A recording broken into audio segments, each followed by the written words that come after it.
And the second thing I would do is I would proactively replace any patients that you might lose. Remember our example?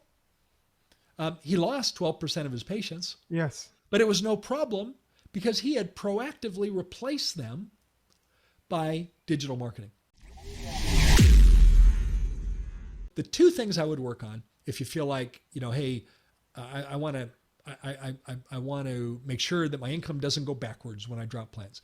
Work on strengthening the relationship driven aspect of your practice. And we could go on for hours about all the different things you could do, but just get an idea here. And the second thing I would do is I would proactively replace any patients that you might lose. Remember our example? He lost 12% of his patients, Yes. but it was no problem because he had proactively replaced them by digital marketing. He had Right. proactively replaced them, and he became an Ekwa client, and you replaced those patients in more than that. So you not only have to replace the ones you lose, but you have to replace the flow that would historically have come in from that plan. And he did that and did it proactively. So now he was in a position of strength going on. So that there's two actionable things you can do. So you don't just sit here and say, well, I'm going to roll the dice and see what happens. I hope my income doesn't go backwards. No, don't do that. But actually take steps to ensure that it doesn't. And there's two steps we just went through today.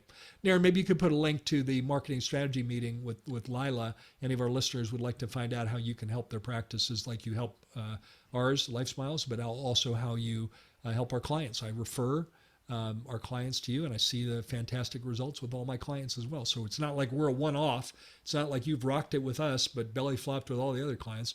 That's not it at all. I see it time and time and time again.